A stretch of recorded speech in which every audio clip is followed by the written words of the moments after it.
It's sometimes a good idea so you don't smudge things, which I'm liable to do if I rest my hand on the board over the paper, to put something underneath your hand so that you can get at an area that I'm blocking in this, this foreground here, sorry,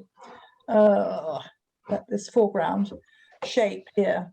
And if I rest my hand on my drawing, I'm going to smudge it. So I'm actually trying not to do that. And it gives me then the facility of resting my hand on the board, which I need to do.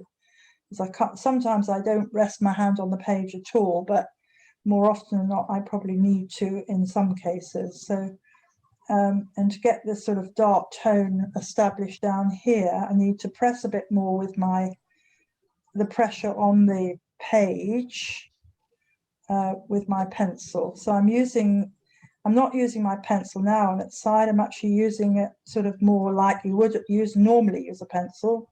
So your fingers are up near the end of the pencil, where the drawing end of the pencil, and you then have a little bit more control over where the tone is going in.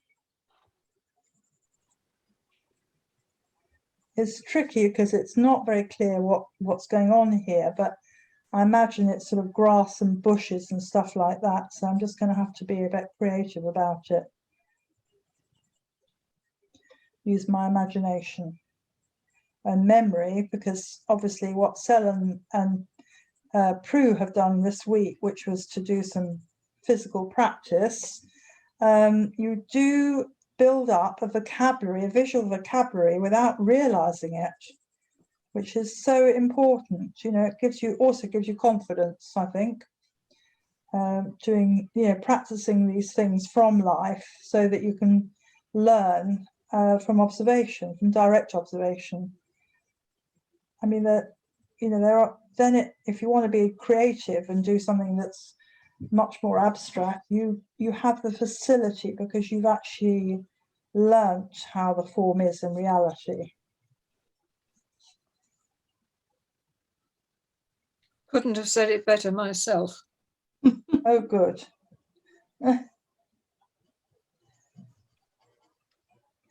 There's this incredible movement, isn't there, Prue, in colleges to, encourage students to be experimental, which is fine, but they haven't been given the initial skill in order to play around with. So a lot of them get very lost, I think. Well, I personally think that you need a language to work with and then to work away from. Yes. But I think if you have no language skills at all in drawing, I mean, it's like, not being able to speak or write. Yeah. But it is a point of view. It's not necessarily the truth. But it's a point of view that's based on my experience and working with students, with other people. Yeah. I think it's more interesting if you know the structure and the dynamics of the language that you're using, and then you can break away from it. Yeah.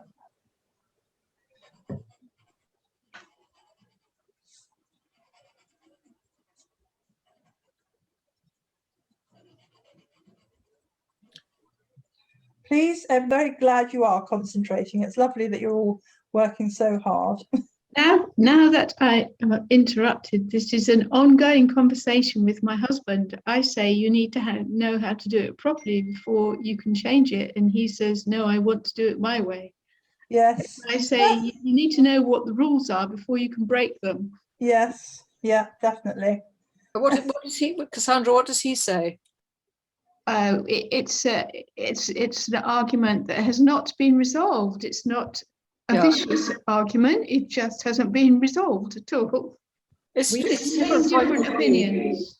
But I mean, it's interesting because it's the other point of view, and I wonder, how his experience has taught him that feels more true. He's an architect, and he can do beautiful drawings of buildings with fantastic perspective, and they're great. But he wants to do more than that. But I imagine he feels that he's got a firm grip on the rules anyway, because exactly, he's got a firm grip on the rules anyway. Yeah, but he only ever draws buildings, Brew. Huh? He only ever draws buildings. Well, all the same, I mean, he must have spent an awful lot of time learning the disciplines of how you depict structures and forms and styles, and no wonder he wanted to break out.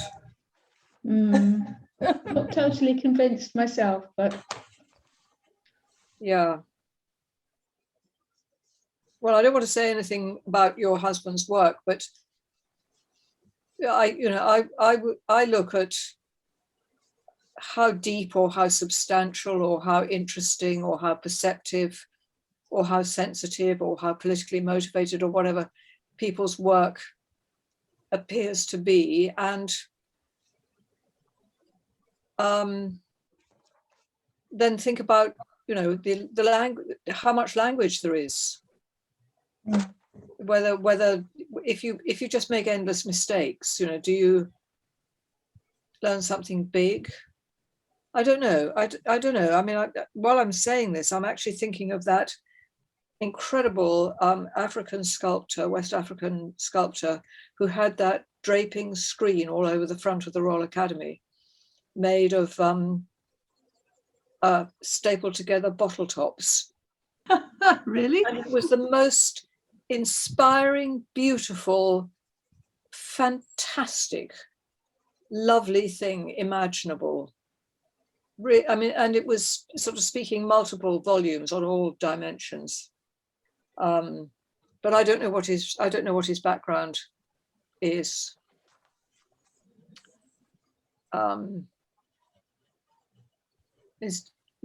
Damien Hirst, I mean, is he substantial in the way he deviates from accepted practice with his efforts? His new work, his cherry blossoms. Damien Hirst. Yes, I don't know if anyone's seen these. This is his new thing. They're big canvases with sort of circular blobs on them in white and pink and green, and they're cherry blossoms. And they are exuberant. I'm not sure how, whether they're just phenomenal or whether they really are glorious. Have you seen them in the flesh? No. What have I done? This way, isn't it? That's it.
You're losing.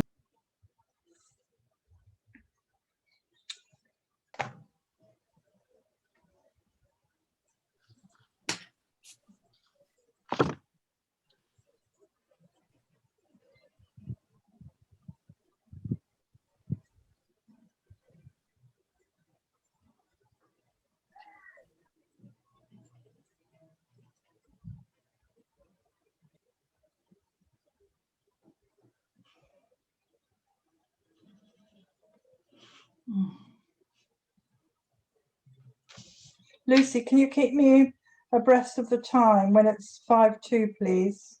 It's 5:02. Oh, God. Well, I think I'm just going to put this down now. As you can see, it's not finished. Yeah.